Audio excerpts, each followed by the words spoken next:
بانیان مجلس کے مرحومین شہدائے ملت سب کو یاد کرتے ہوئے سورہ فاتحہ۔ بسم اللہ۔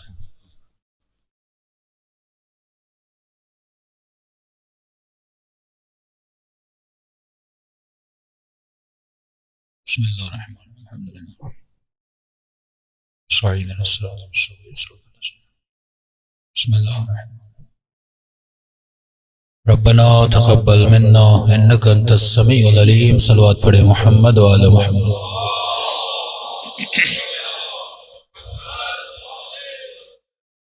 بسم اللہ الرحمن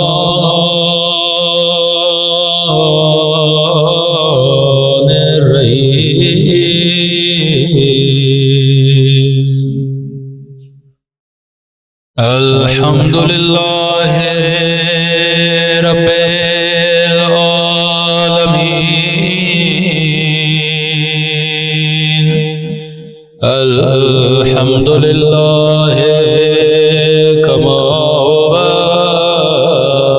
أهله، الصلاة والسلام سید المرسلین وخاتم النبیین ابی القاسم محمد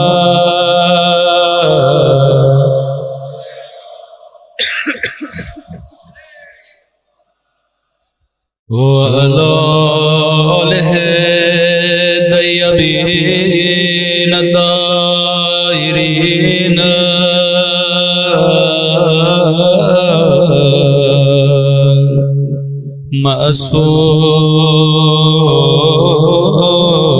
معصومین۔ سب مل کے مولا کے ظہور کی دعا۔ اللہم کل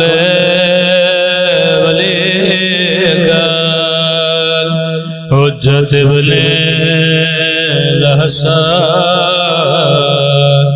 صلواتک علیہ وعلا فی هذه الساعة وفی کل ولیا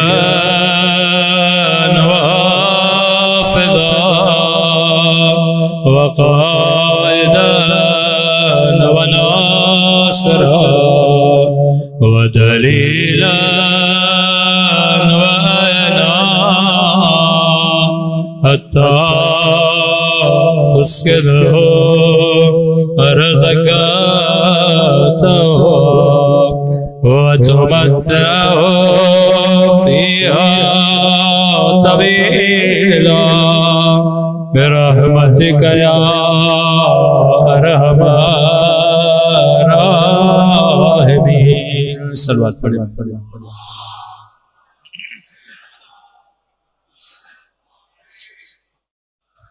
بسم اللہ الرحمن الرحیم رب اشرح لی صدری ویسر لی امری واحلل عقدۃ من لسانی یفقهوا قولی، اما بعد فقط قال سبحانہ وتعالی فی محکم کتابہ بسم اللہ الرحمن الرحیم وما خلقت الجن والانس الا لیعبدون۔ صلوات پڑھے محمد وعلی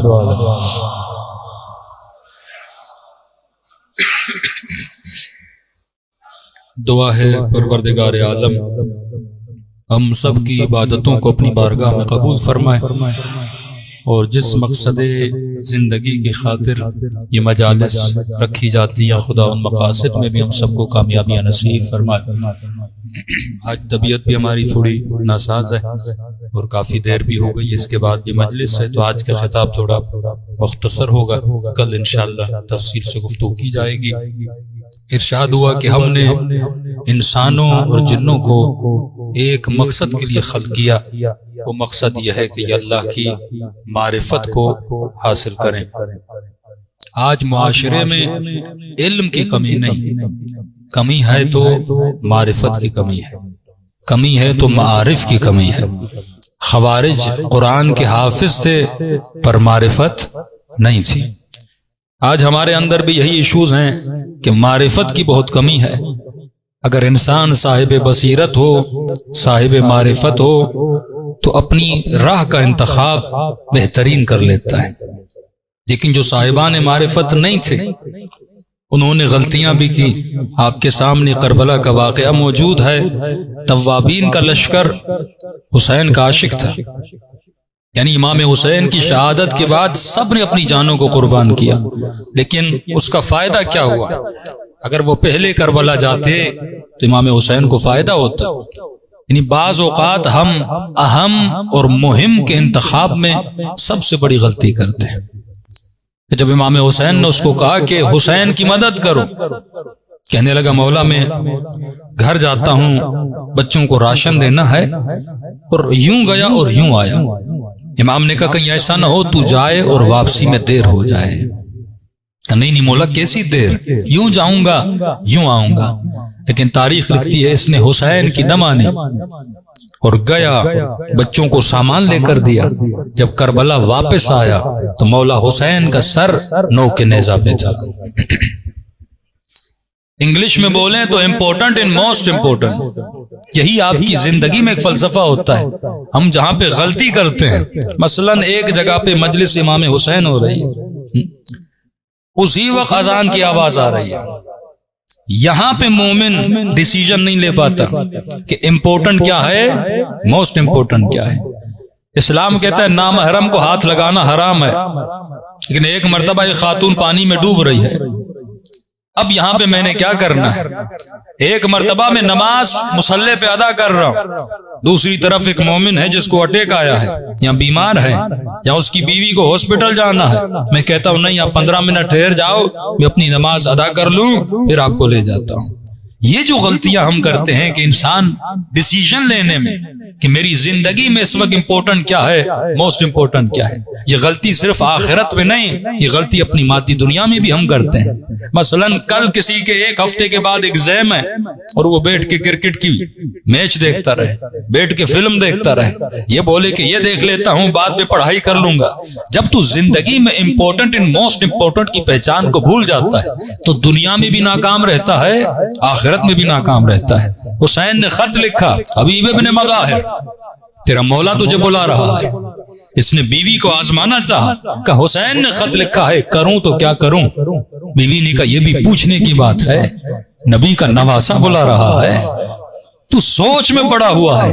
کہا اللہ کی بندی میں تیرے ایمان کو آزما رہا تھا، کہیں ایسا نہ ہو شوہر کے جانے پہ تو ناراض ہو جائے کہ اگر میں مرد ہوتی تو میں بھی حسین کی مدد کے لیے جاتی۔ یہ ہوتا وہ قومیں ترقی کرتی ہے جو امپورٹنٹ ان موسٹ امپورٹنٹ کو سمجھے۔ اسی لیے ہم نے کہا جس نے اپنی معرفت حاصل کی اس نے خدا کی معرفت حاصل کی۔ مسلسل آپ کی خدمت میں عرض کر رہے ہیں اپنی معرفت کی ابتدا انسان کے وجود سے ہوتی ہے۔ جب آپ یہ کہتے ہو نا میں، تو میں جسم کی طرف نہیں جاتا، میں آپ کی اپنی روح کی طرف اشارہ جاتا ہے۔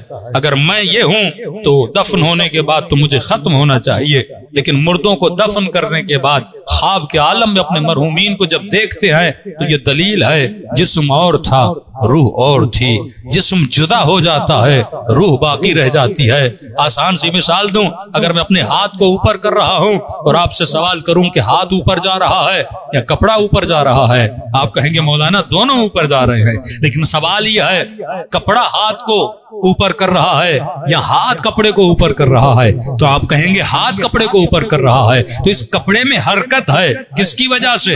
ہاتھ کی وجہ سے۔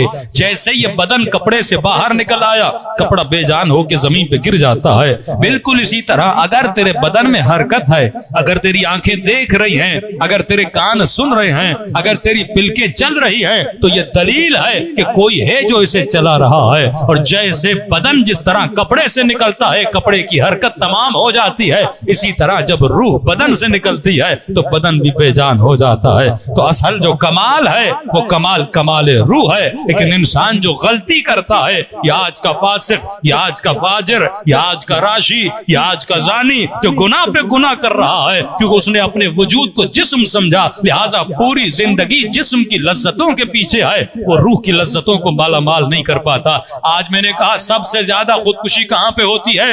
ویسٹرن ورلڈ میں ہوتی ہے۔ حالانکہ انسان اگر مال سے اسے سکون ملنا تھا، ان کے پاس مال بھی ہے، اگر اچھے گھر سے سکون ملنا تھا، ان کے پاس اچھے گھر بھی ہیں، وہاں لوڈ شیڈنگ نہیں ہے، وہاں گاڑی بھی ہے، وہاں سب کچھ ہے۔ جب چاہے انسان اپنی شہوت کو پورا کرے، گناہ کی آسائش موجود ہے، نشے کی آسائش موجود ہے، یہ کمپلیٹ جسے فریڈم بولا جاتا ہے، جو اس کے من میں آئے انسان کر سکتا ہے۔ لیکن اس کے باوجود بھی خودکشی کیوں کرتا ہے؟ کیونکہ دنیا میں تجھے سکون نہیں ملے گا جب تک تو اپنے روح کو سکون نہیں دے گا۔ بدن محدود لذت میں چلتا ہے لیکن روح کو ابدی لذت چاہیے۔ لیکن ایک طرف آ جاؤ مسجد کوفہ میں، رات کی اندھیری رات میں علی مناجات امیر المؤمنین کو تو پڑھو، علی کو کیسا سکون مل رہا ہے، زندان شام میں زینب کو کیسا سکون مل رہا ہے۔ اصل وجود کو جو سکون ملتا ہے وہ اللہ کے ساتھ ربط و رابطے کے ساتھ سکون ملتا ہے۔ صلوات پڑھے محمد و آل محمد۔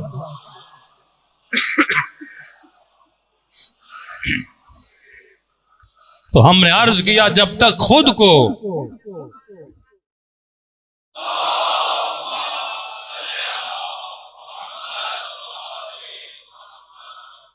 اب یہ جو ہم نے خود کو پہچاننا ہے، صرف روح کو نہیں پہچاننا، آپ نے جسم کو بھی پہچاننا ہے، کیونکہ آج کی نوجوان نسل کو بڑے شبہات میں ڈالا جا رہا ہے، اسی لیے میں سلیس کر کے سمجھانے کی کوشش کرتا ہوں۔ میں نے کہا یہ جسم آپ دیکھ لیں، اس جسم میں خدا نے کتنا نظم رکھا ہے۔ اس دن میں نے کہا کہ یہ کانوں کی کروٹیں کیوں ہیں؟ اگر کان ہتھیلی کی طرح صاف ہوتا تو سائنسدان کہتے ہیں کہ انسان کو پتہ نہ لگتا کہ آواز رائٹ سائڈ سے آ رہی ہے یا لیفٹ سائڈ سے آ رہی ہے۔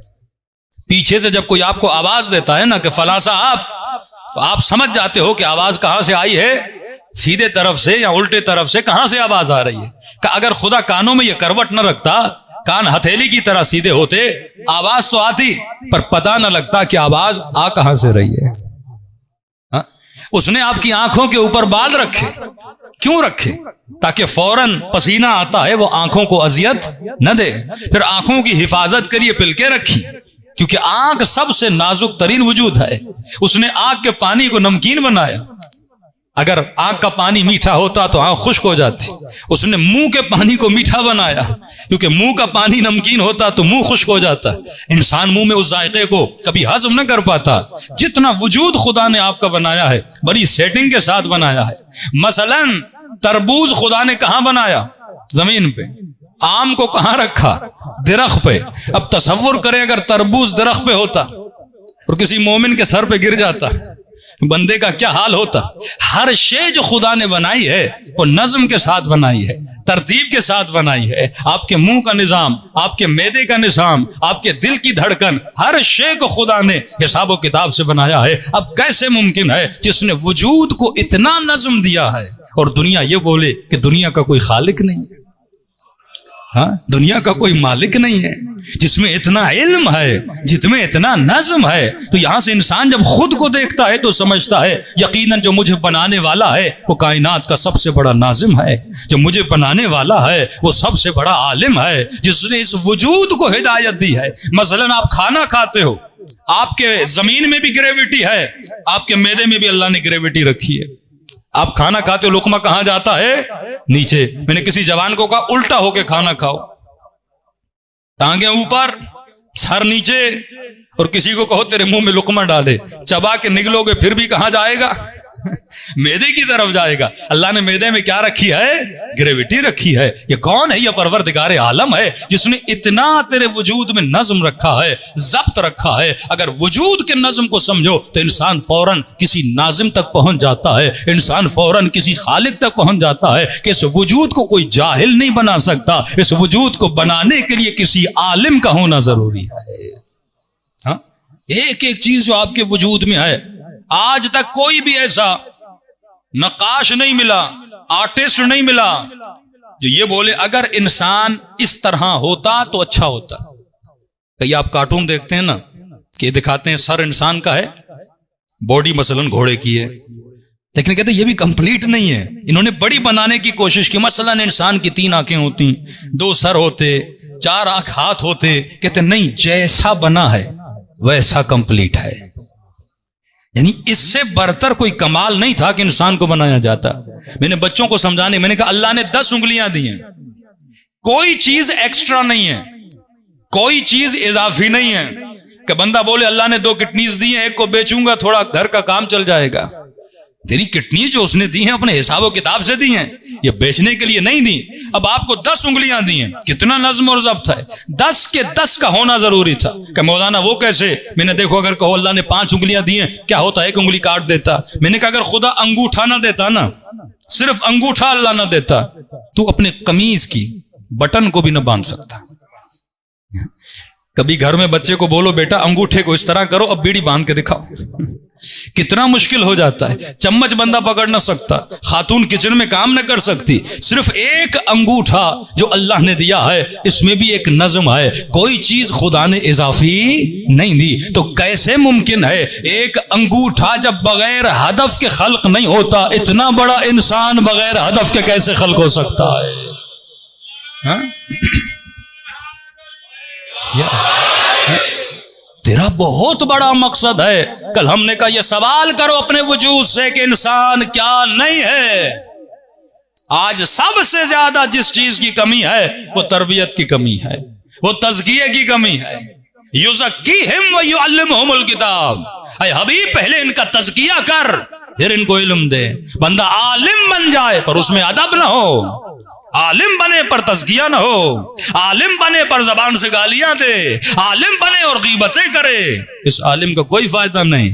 معصوم فرماتے پہلے ظرف کو پاک کرو, تبھی معصومین اتنے سخت فرامین پر. میں نے کہا دنیا کو سب سے زیادہ جس نے تباہ کیا عالموں نے تباہ کیا, جاہلوں نے تباہ نہیں کیا. ایٹم بم ایک عالم نے بنایا تھا, جاہل نے نہیں. بندوق ایک عالم نے بنائی تھی, جاہل نے نہیں. علم دنیا رکھتے تھے لیکن علم نفس نہیں تھا کہ مجھے اپنے علم کو کائنات کی بہتری کے لیے استعمال کرنا ہے, کائنات کے نقصان میں استعمال نہیں کرنا. عمرو عاص کوئی کم علم رکھتا تھا, قاضی شریح کم, مولا علی نے قاضی القضات لگایا تھا, قاضی تھا, علم رکھتا تھا, لیکن اگر وجود میں تزکیہ نفس نہ ہو, انسان کا علم اسے کیا دیتا ہے, نقصان دیتا ہے. تبھی سخت ترین جملہ فرمایا علم اگر کمینے کو ملے تو اس کی کمینگی بڑھ جاتی ہے. علی ابن ابی طالب کا, اور علم اگر شریف کو ملے اس کی شرافت بڑھ جاتی ہے. یہ کفر کے فتوے کس نے دیے؟ کسی جاہل نے. یہ بدعت کے فتوے کس نے دیے؟ کسی جاہل نے. یہ گلے کس نے کاٹے؟ کسی جاہل نے. جہاں جہاں آپ کو اختلاف نظر آئے گا اس کے پیچھے کوئی نہ کوئی عالم ہوگا, لیکن کیسا عالم؟ جو عالم بے عمل ہے, جس کے اندر تزکیہ نفس نہیں ہے, جس کے اندر حب ذات کا نشہ ہے, جس کے اندر شہرت کا نشہ ہے, جس کے اندر کرسی کا نشہ ہے. مولا فرماتے 5 نشے ہیں. جاہلوں کا اپنا نشہ ہے, مولویوں کا اپنا نشہ ہے, مالداروں کا اپنا نشہ ہے, حکومت والوں کا اپنا نشہ ہے. امام فرماتے نشے سے بچ, کیونکہ ہر نشہ تمہاری عقل کو زائل کرتا ہے. جو حقیقت انسان ہے وہ عقل ہے. ہر وہ شے جو عقل کو نقصان دے اس سے کیا کر, دوری اختیار کر. فرمایا انسان اپنے وجود کو پہچان, کہیں ایسا نہ ہو یہ وجود تجھے کیا کر دے, دھوکہ دے دے. اب 2 چیزیں ہیں, ایک روح ہے ایک بدن ہے. ایک تو یہ چیز بچوں کو سمجھا دیجئے کہ بھائی دین آپ کی زندگی میں سکون لاتا ہے, دین پابندی کا نام نہیں ہے. ایک تو یہ سمجھا دے روزہ نماز جتنے بھی فقہی احکامات ہیں وہ بدن کے لیے ہیں, روح کے لیے نہیں ہے. بدن کے لیے کیوں ہے؟ کیونکہ بدن کو بچاؤ گے تو فائدہ کس کو ہوگا؟ روح کو ہوگا. بدن سب سے بڑی رکاوٹ ہے روح کے سامنے. میں نے پچھلے سال یہ جملہ کہا تھا کہ ہمیں یہ فیصلہ کرنا ہے کہ کیا میں عادتوں کا غلام ہوں یا میری عادتیں میری غلام ہیں. آسان سی مثال دوں, مثلا ایک بندہ سگریٹ پینے کی اسے عادت ہے. سگریٹ ہے کتنا؟ 6-7 انچ کا ہے. مومن کھانا کھاتا کہتے ہیں مولانا اجازت ہے 1 سگریٹ پی کے آ جاؤ. میں نے کہا صبر کرو کہ مولانا رہا نہیں جاتا. اب اس کے پوری باڈی کو کون کنٹرول کر رہا ہے؟ ایک 7 انچ کا سگریٹ کنٹرول کر رہا ہے. مطلب میں کس کا غلام بنا؟ عادت کا غلام بنا. کچھ لوگوں کے سروں میں اتنا درد ہوتا ہے جب تک چائے کا کپ نہ پئیں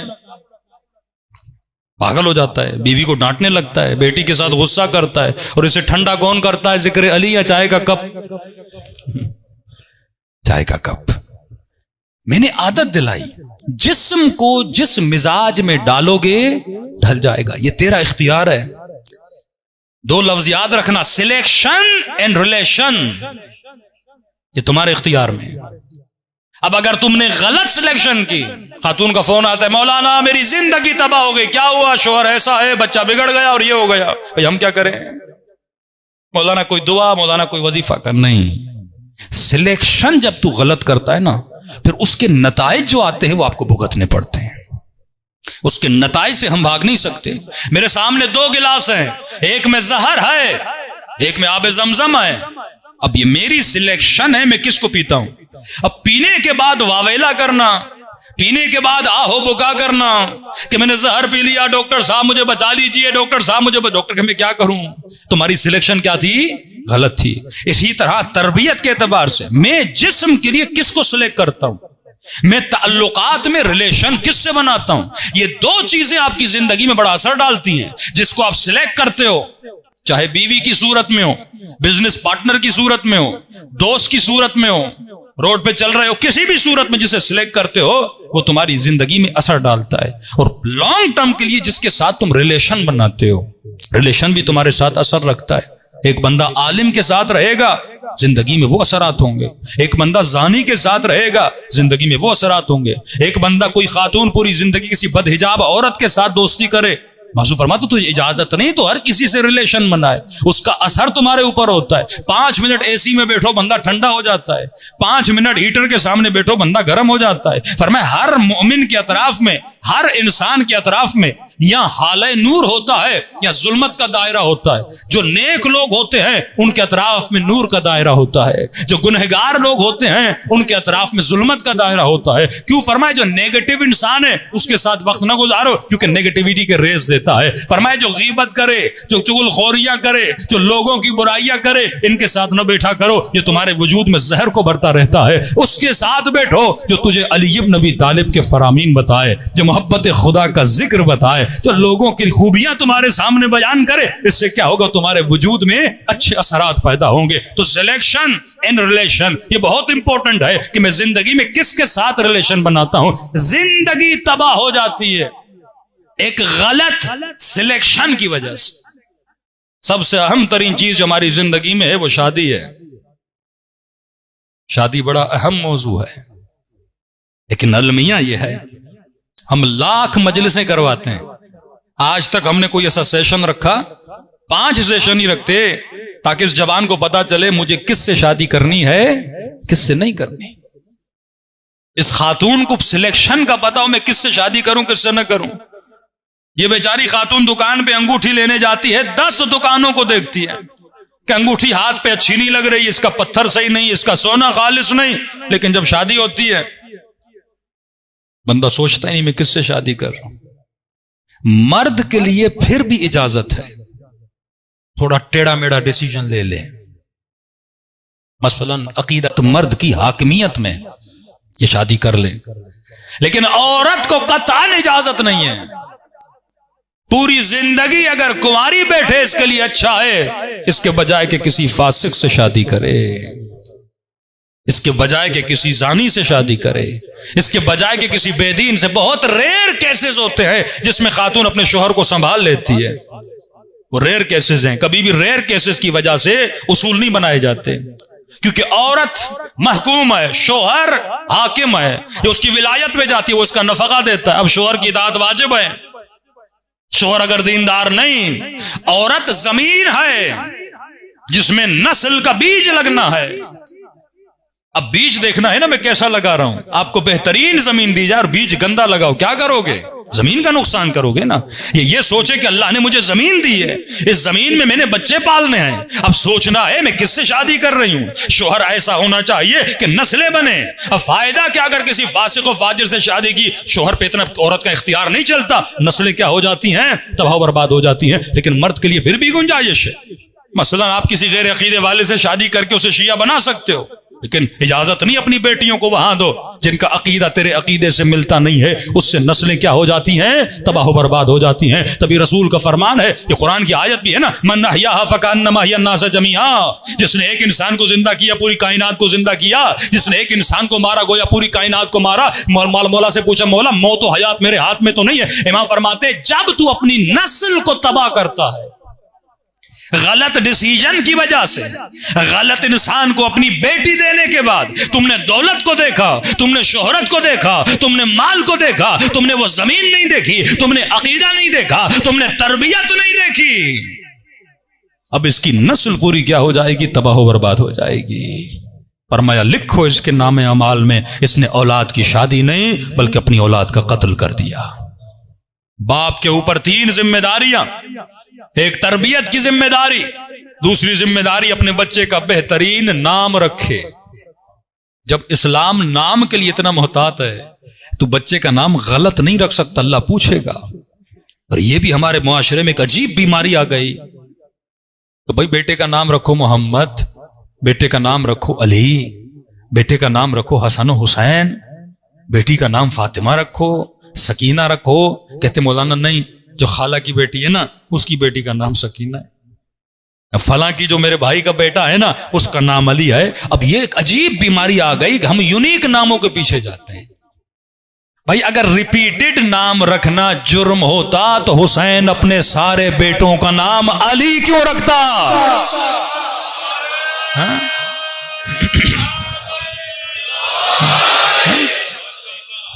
اچھا نام رکھو، کیا مطلب؟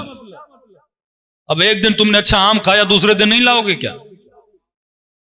اب یہ کیوں نہیں بولتے اس کے گھر میں فریج ہے میں اپنے گھر میں ویسا نہیں رکھوں گا، اس کے گھر میں 50 انچ کی ٹی وی ہے میں ویسی نہیں رکھوں گا، اس میں تو ہر چیز کو کاپی کرتا ہے، مادی میں جو ٹی وی اس کے پاس وہ میرے پاس، جو گاڑی اس کے پاس وہ میرے پاس، جو کپڑے اس کے پاس وہ میرے پاس۔ ارے علی کے نام کو کاپی کیوں نہیں کرتا؟ محمد اور آل محمد کے نام کو کاپی کیوں نہیں کرتا؟ اور ایک طرف آپ کا جاہل دشمن ہے جو اپنے بچوں کے ناموں کو اعلان کرتا ہے میں 50,000 بچوں کا نام امیر شام کے نام پہ رکھوں گا۔ اسے اتنی بھی شرم نہیں آتی، ہمیں کیوں شرم آتی ہے؟ تم بھی اپنے بچوں کو نام علی کے نام پہ رکھو نا۔ کسی نے کہا مولانا زمانہ بدل گیا، بچے کا نام ایسا نہیں رکھوں گا، ایسے دبئی جانے میں مسئلہ ہوگا۔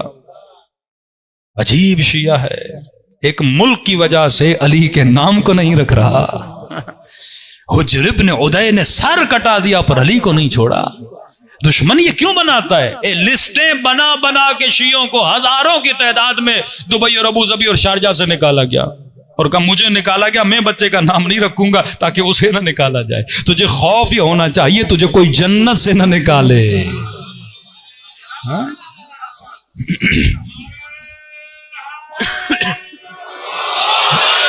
اچھے ناموں کا اثر تمہاری اولادوں پہ ہوتا ہے، غلط نام کا اثر تمہارے بچوں پہ ہوتا ہے۔ نہیں مولانا پہلے بیٹے کا یہ نام ہے دوسرے کا یہ نہیں رکھوں گا، بھائی کا بچہ ہے، بھائی جتنے بھی گھر میں علی ہوں یہ باعث برکت ہے۔ ہاں اس میں امام حسین کی طرح پہچان کے لیے نشانی رکھو، علی الاکبر، علی الاصغر، علی الاوسط، یا فاطمہ صغرا، فاطمہ کبرا، فاطمہ اوسط، اس طرح رکھ سکتے ہو نا کہ بڑا علی، بیچ والا علی، چھوٹا علی، عربی میں ہی رکھ دو نا، نشانی رکھ دو کس علی کو پکار رہے ہو، یا ساتھ میں کوئی صفت ڈال دو تاکہ بچہ پہچان میں آ جائے۔ لیکن جب اسے علی کہہ کے پکارو گے، فَزَيِّنُوا مَجَالِسَكُمْ بِذِكْرِ عَلِيِّ بْنِ أَبِي طالب، جب جب اسے علی کہہ کر پکارے گا اللہ ایک نیکی تیرے نام عمل میں لکھ دے گا۔ صبح سے شام تک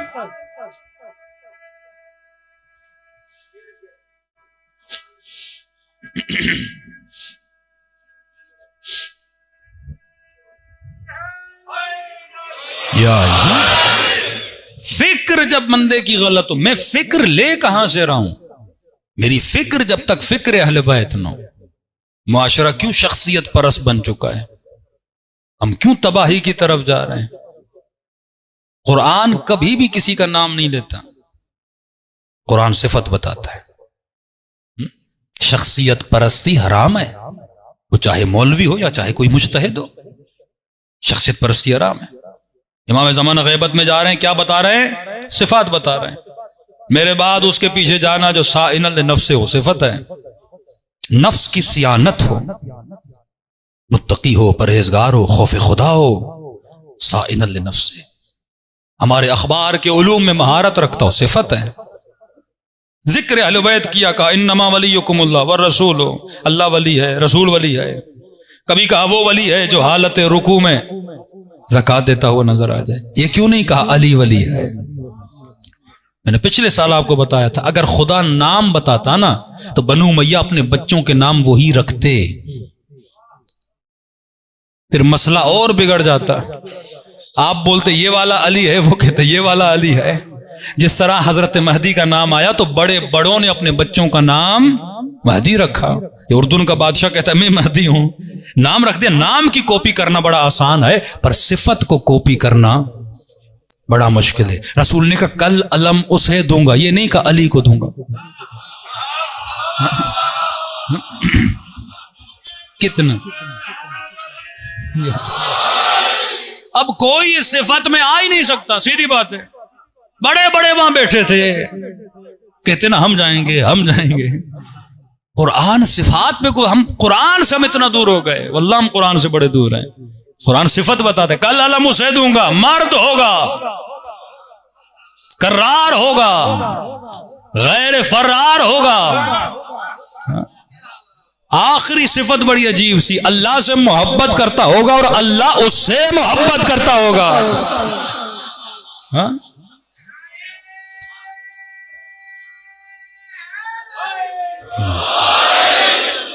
اب کوئی بھی ایسا نہیں تھا جو کبھی بھاگا نہ ہو،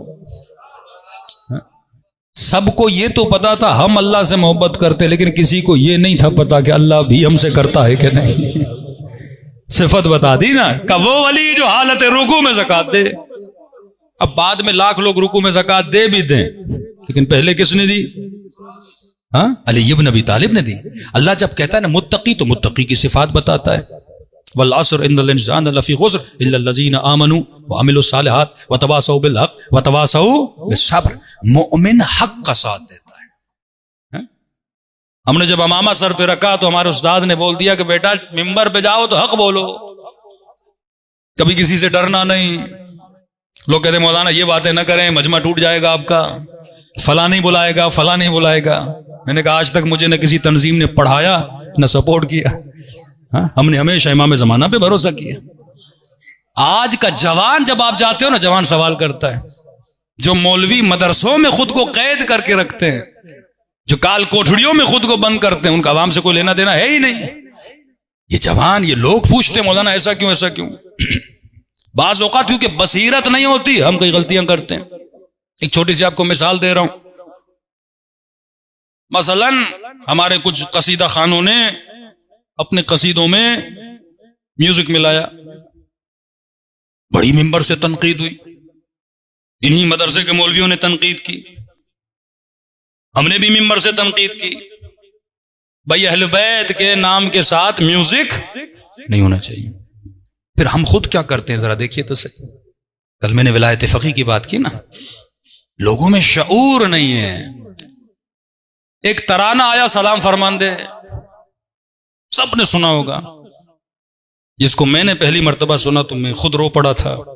اس کی شاعری ایسی تھی کہ ایک اس کا جملہ ہے کہ باہمین قد کوچ کم، بچہ کہتا ہے امام زمانہ میں اسی چھوٹے قد کی، میرا قد چھوٹا ہے، میرے قد کو نہیں دیکھو، لیکن اسی چھوٹے قد کے ساتھ میں تیرے لیے علی ابن مہزیار بنوں گا۔ یہ ترانہ جب ایران میں آیا تو کبھی رہبر نے نہیں کہا یہ ترانہ بناؤ،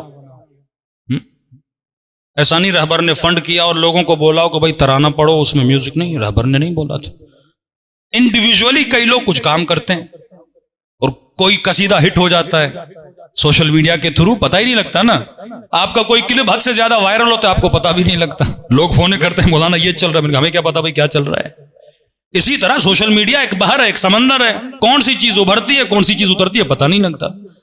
اس ترانے نے واویلا مچا دیا، ایسے ہی کسی بیچارے نے پڑھا، حالانکہ نہ وہ مشہور ذاکر ہے، نہ وہ مشہور مداح خان ہے، نہ وہ مشہور مصائب خان ہے، ایک انڈیویجول آدمی تھا۔ اس ترانے سے پہلے کوئی اس کو جانتا بھی نہیں تھا، اس نے پڑھا اور اس ترانے نے تو ایک غوغا بپا کر دیا، ایک واویلا بپا ہو گیا۔ بی بی سی پرشن، اسرائیلی چینل، وہ ایرانی اپنے بچوں کو آئیڈیولوجی دے رہے، کیونکہ انہوں نے اتنی محنت کی تھی ان بچوں کو بے دین بنانے کے لیے۔ ایک ترانے نے ان کی ساری محنت پہ پانی پھینک دیا۔ حالانکہ جب آپ سلام فرماندے سنیں گے تو سب سے زیادہ جو فوکس ہے نا وہ شاعری پر ہے، میوزک پہ بہت فوکس کم ہے۔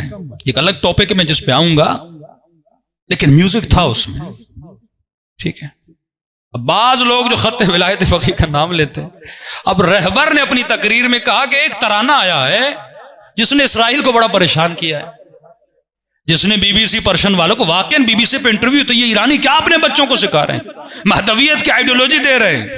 سلام فرماندے مطلب کیا؟ مطلب کمانڈر آپ جو کہو گے میں کرنے کے لیے تیار ہوں۔ لوگوں کے اندر قربانی کا جذبہ، جہاد کا جذبہ، شہادت کا جذبہ، کہ یہ چھوٹے بچوں کو خراب کر رہے ہیں جہاد کا جذبہ دے کر۔ تو رہبر کو رپورٹ آتی ہے نا کہ معاشرے میں کیا ہو رہا ہے۔ انہوں نے اپنی تقریر میں بول دیا ایک ترانہ ہے جس نے بڑا پریشان کیا ہوا ہے بی بی سی والوں کو، اسرائیل والوں۔ ہمارے بعض مولویوں نے کیا سمجھا کہ رہبر نے بولا بس یہ ترانے چلاؤ۔ صدیوں سے تم اپنے قصیدے خانہ والوں کو ٹوکتے رہے، میوزک نہیں ہونا چاہیے، نہیں ہونا چاہیے، پھر ہم نے مسجدوں میں، مدرسوں میں میوزک کے ساتھ ترانہ چلانا۔ اب سوال ہی آپ نے چلایا، ہم اس ذاکر کو کیا جواب دیں؟ جس قصیدے خان پہ آپ نے اتنی تنقید کی، آپ اس کو کیا جواب دو گے؟ وہ آپ کے منہ پہ لائے گا نا، بھائی تم چلاؤ تو حلال ہے، میں پڑھوں تو حرام ہے۔ پھر تو وہی بات ہوئی نا، مولوی چاہے تو چیل کو حلال کر دے، چاہے کوے کو حلال، مطلب تم شریعت تمہارے گھر کی ہے، جب چاہو تم حلال کرو، جب چاہو تم حرام کرو۔ تم خود امیج خراب کر رہے ہو نا اپنی۔ آیت اللہ بحر العلوم نے نجف میں تقریر کی، خبر رہبر نے ایک حوالہ دیا کہ ایک ترانہ ہے جس نے ان کو پریشان کیا۔ جس طرح مختلف چیزوں کے حوالے آتے ہیں، انہوں نے حکم نہیں دیا کہ اپنے مدرسوں میں چلاؤ، کبھی ایسا حکم نہیں دے سکتے۔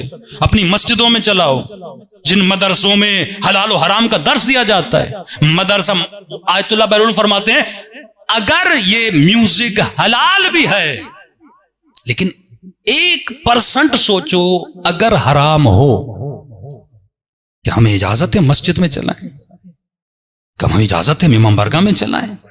1% انہوں نے، کیونکہ بین الحرمین میں کچھ لوگوں نے یہ چلایا، انہوں نے سخت تقریر کی کہ 1% بھی سوچو کہ حسین مثلا اس میوزک سے راضی نہیں ہے، تم کیسے حسین کے سامنے کر سکتے ہو؟ پھر ہم کہتے ہیں ہم خط ولایت فقیہ والے ہیں۔ خط ولایت فقیہ رہبر خود حکم دے، بندہ اس کو فالو کرے نا۔ یہ نہیں کہ کسی تقریر کا ایک چھوٹا سا جملہ پھر معاشرے میں کیا پیدا ہوتا ہے؟ تضاد پیدا۔ پھر گالیاں کس کو پڑتی ہیں؟ مولویوں کو پڑتی ہیں کہ آپ کا دوہرا معیار ہے۔ رہی بات قصیدوں میں میوزک ہونا چاہیے نہیں ہونا چاہیے، اب یہ بحث ہے فقہی بحث۔ ترانے میں اور قصیدے میں زمین آسمان کا فرق ہے۔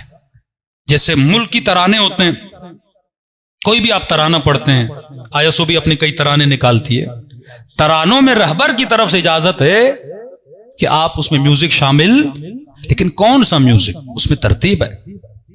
ایسا میوزک جو محافل لہو و لعب میں استعمال نہ ہوتا۔ مثلا اگر کسی کی شادی ہو رہی ہے، اس میں کوئی انڈیا کا گانا چل رہا ہے، کسی کی شادی ہو رہی ہے، جو مشہور ہے کہ یہ میوزک یا اس کی یہ بیٹ جو ہے یہ ناچ گانے کے لیے استعمال ہوتی ہے، ان بیٹس کو اگر استعمال کرو گے تو کیا ہے؟ حرام ہے۔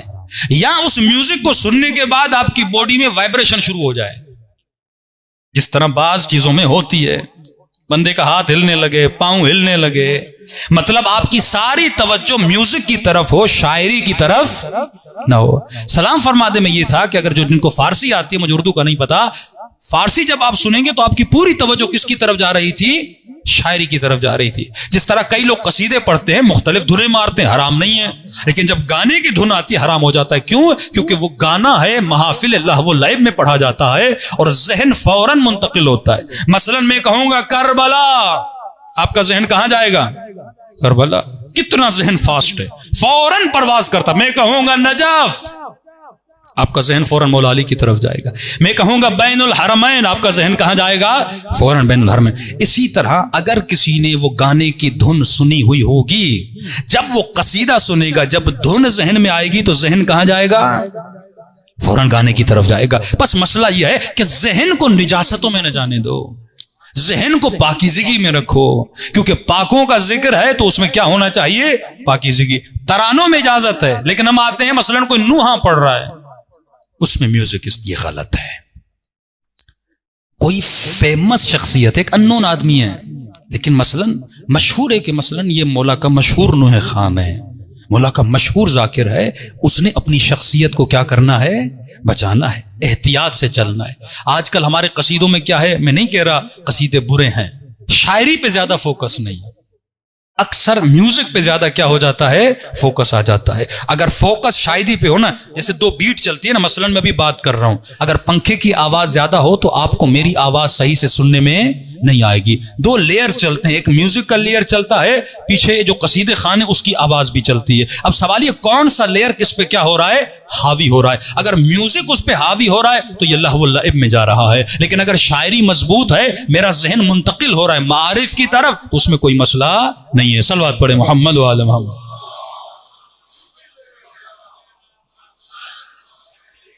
وَأَجِّلْ فَرْجَهُمْ. تو ایسی باریک باریک ہم غلطی جب آپ ایسی کرو گے نا، آپ مدرسے میں ایک چیز کو رائج کر دو گے تو لوگ پھر حوالہ دیتے ہیں.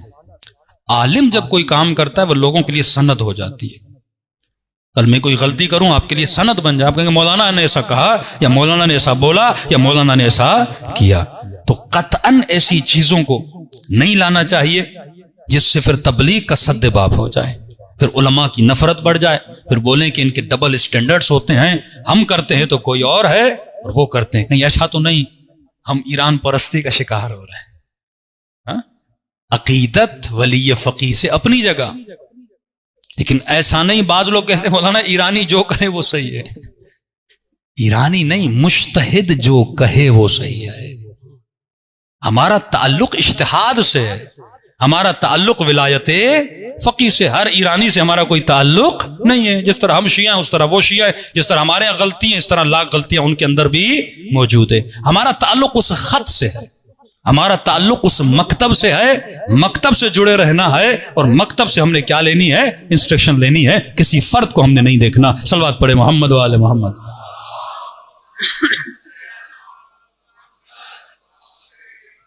وَأَجِّلْ فَرْجَهُمْ. تو دین بصیرت کا نام ہے.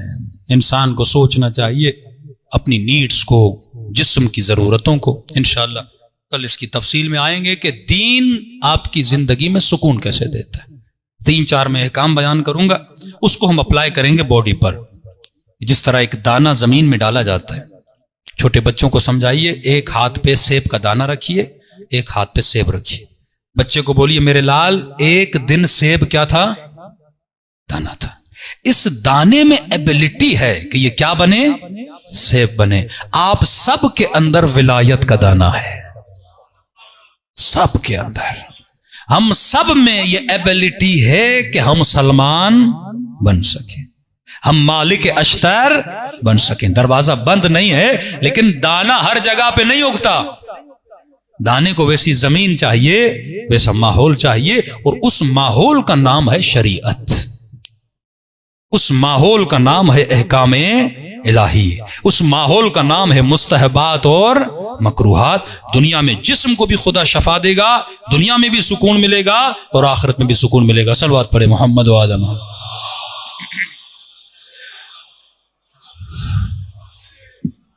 وَأَجِّلْ فَرَجَهُمْ.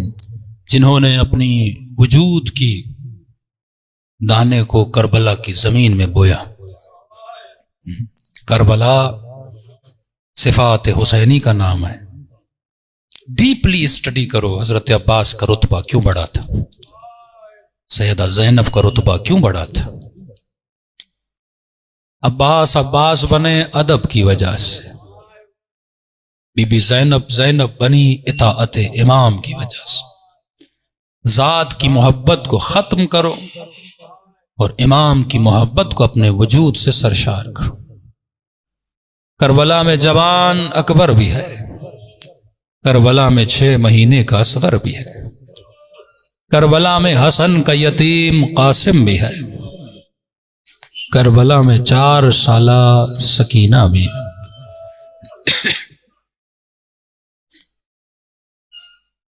کسی مومن نے کہا مولانا امام حسین کا سر کہاں ہے؟ کئی لوگ پوچھتے ہیں، ہمیں بھی جستجو تھی، یا آپ کے لیے عرض کر رہا ہوں، ایک معرفت کا جملہ ہے، ایک صاحب دل صاحب معرفت نے ہمیں آ کر بتایا کہ مولانا جب زائرین امام کا سر ڈھونڈیں، اب ان کا مکاشفہ ہے، ہر انسان کی اپنی تحقیق ہے، لیکن یہ بات میرے دل سے لگی کہ امام حسین کا سر جناب سکینہ کے ساتھ دفن ہے۔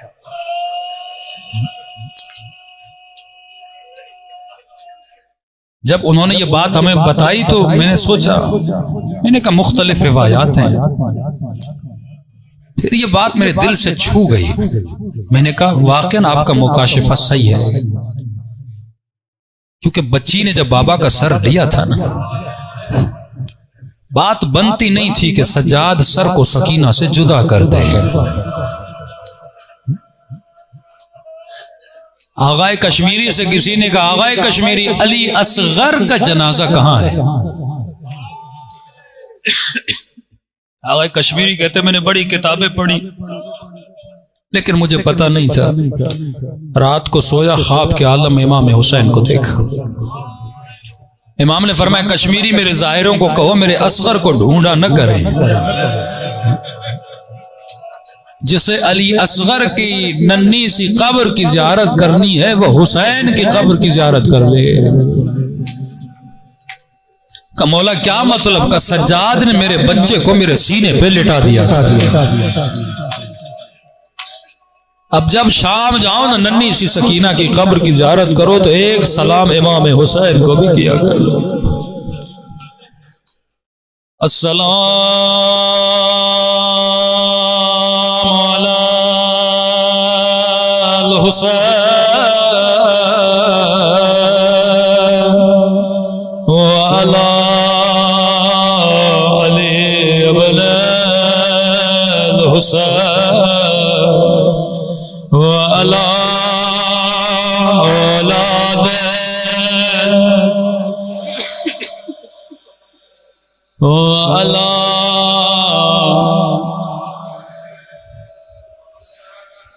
سب مل گئے السلام علی الحسین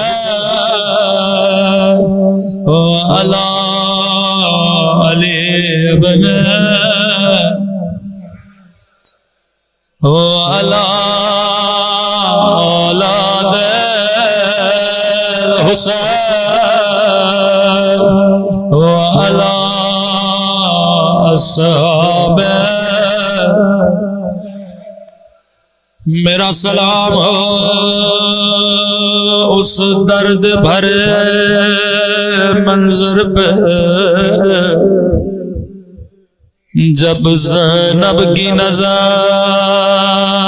حسن کے جنازے پہ پڑے،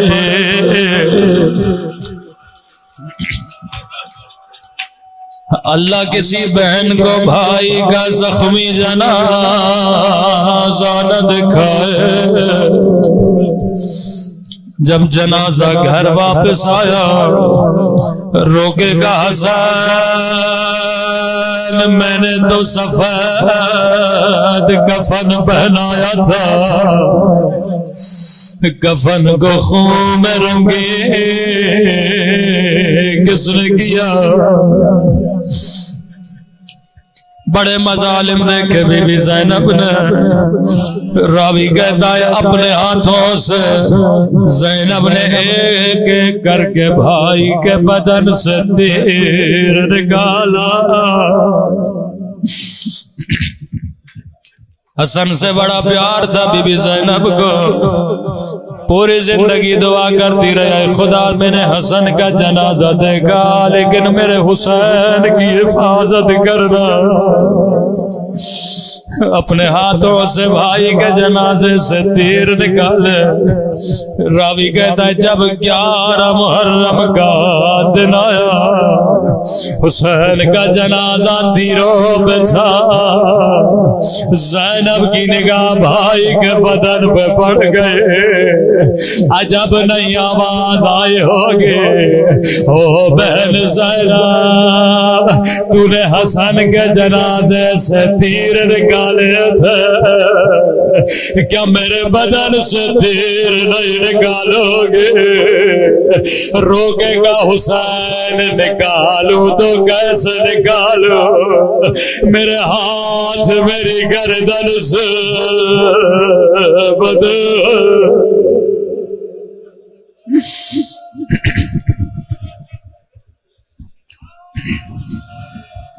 کبھی حسن کا جنازہ دیکھا, کبھی کربلا میں حسین کا پامال جنازہ دیکھا. کسی نے پوچھا بی بی زینب نے خود کو اونٹ سے زمین پہ کیوں گرایا؟ کہا سجاد دیکھ رہے تھے ظالم لاشے کو پامال کر رہے تھے. بی بی کی نگاہ سجاد کے چہرے پہ پڑ گئے. کیا دیکھا؟ رنگ دودھ کی طرح سفید ہوگا. زینب کو ڈر تھا کہیں سجاد مر نہ جائے. ایک مرتبہ خود کو زمین پہ گرایا.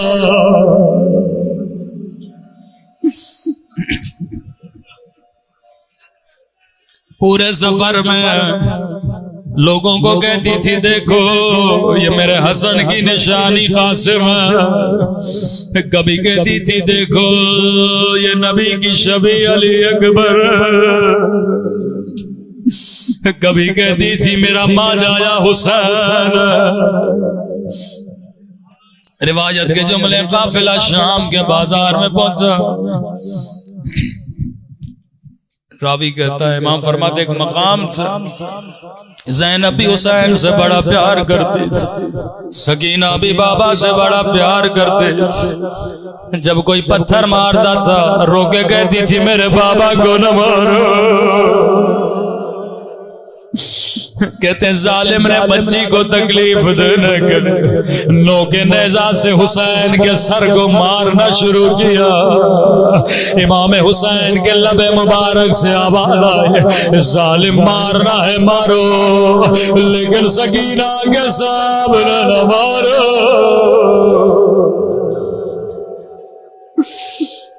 میری بچی برداشت نہیں کر پائیں گے. وہ ظلم کی ہے جس کی مثال تاریخ میں نہیں ملتے. کتنے بھائی تھے بی بی زینب کے ہر بھائی کی کٹی ہوئی گردن کو دیکھتے تھے. تب امام حسین فرماتے ہیں وہ مظالم ہوئے جس کی مثال تاریخ میں نہیں ملتے. فرمائشیو جب پانی پیو نا میری سکینہ کو یاد کیا.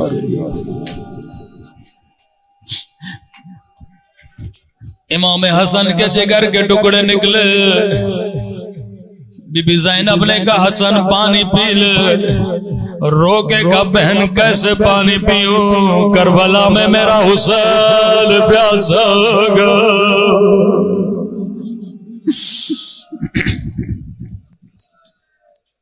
بڑوں کو پیاس لگی لیکن جتنی پیاس اس بچی کو لگی نا, امام نے کہا جب پانی پیو یہ نہیں کہا زینب کو یاد کرو, کہا میری ننھی سکینہ کو یاد کیا.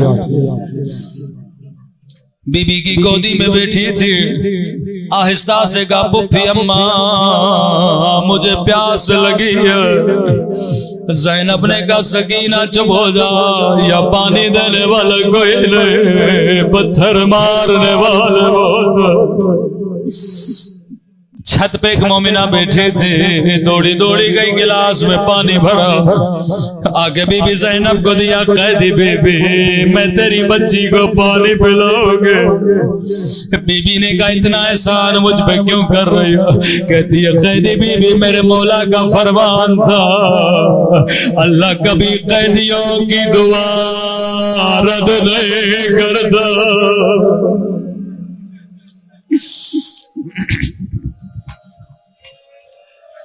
سکینہ نے پانی لیا، کہتی ہے قیدی بی بی میری تو جیسی گزارش ہے، اگر تیری بچی پانی پی لے میرے لیے تھوڑی دعا کر لینا۔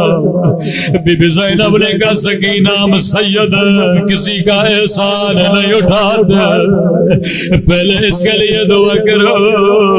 اب روایت کے جملے بڑے سخت ہیں، راوی کہتا ابھی تک اس مومنہ نے سکینہ کو دیکھا نہیں تھا، بچی نے جیسے چہرہ اٹھایا، ہاتھوں کو دعا کے لیے اٹھایا کہ پتہ کون سی دعا کرو، کہ مومنہ کی نگاہ زخمی کانوں پہ پڑ گئے، زخمی رخساروں پہ پڑ گئے، اپنی ساری دعائیں بھول گئے، کہتی ہے دادی بی بی دعا کرو اللہ میری بچی کو تیری طرح یتیم نہ بنائے،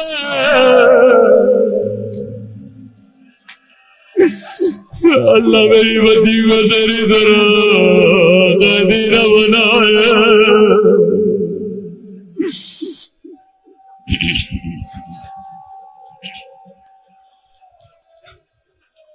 سکینہ نے دعا کے لیے ہاتھوں کو اٹھایا، روکے گا میرے اللہ تجھے میری یتیمی کا واسطہ، کسی بچی کو میری طرح یتیم نہ بنانا، کسی بچی کو میری طرح قیدی نہ بنانا۔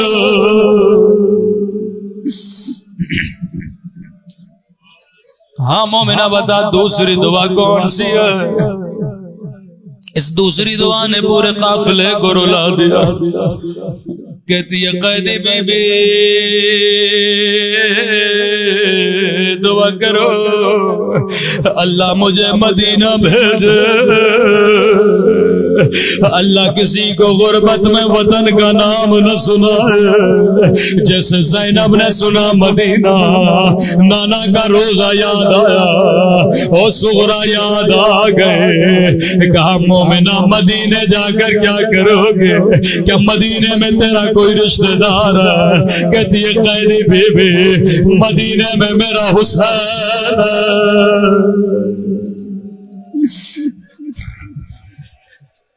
مدینے میں میرا عباس ہے۔ تیسرے جملے نے زینب کو جذباتی کر دیا، کہتی ہے قیدی بی بی مدینے میں مجھے قرآن پڑھانے والے، مجھے حجاب سکھانے والے میری آقا دادی رہتی ہے۔ اتنا سننا تھا بی بی زینب کو بڑا پیار آیا، کہتی ہے مومنہ تو نے حسین کا نام لیا، تو نے عباس کا نام لیا، کیا مدینے والی بی بی سے ناراض ہو؟ ذرا بتا تیری بی بی کا نام کیا ہے؟ کہتی ہے قیدی بی بی میری مجال میں ناراض ہو جاؤ، لیکن میں اپنی بی بی کا نام نہیں لے سکتے۔ کیوں نہیں لے سکتے؟ او قیدی بی بی بازار کا ماحول ہے، نامحرموں کا مجمع ہے، میری بی بی نام ہے علی کی بیٹی کا،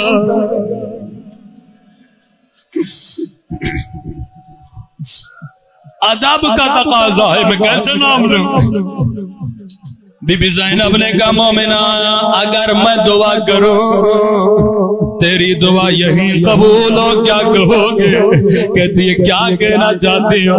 کہ اگر مدینے والے بازار میں نظر آئے تو کیا کہو گے؟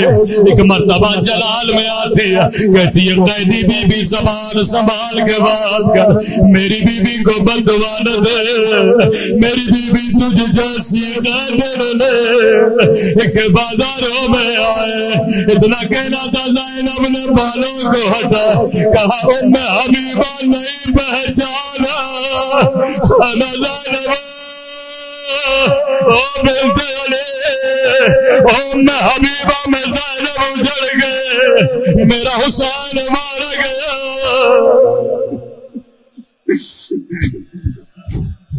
جیسے سنا میں اجڑ گئے، پہلا سوال کیا بی بی عباس کہاں ہے؟ زینب نے گھوڑے کی طرف اشارہ کیا. گھوڑے کی گردن میں ایک سر بنا تھا. بی بی یہ کس کا سر ہے؟ کہ یہ میرے عباس کا سر ہے. بی بی سب سر نوک میں ہے, یہ گھوڑے کی گردن میں کیوں ہے؟ کہا یہ بھی نوک نیزہ پہ تھا, لیکن جب نگاہ میرے کھلے سر پہ پڑ گئے, ارے عباس کا سر زمین پہ گر گیا. ماتم حسین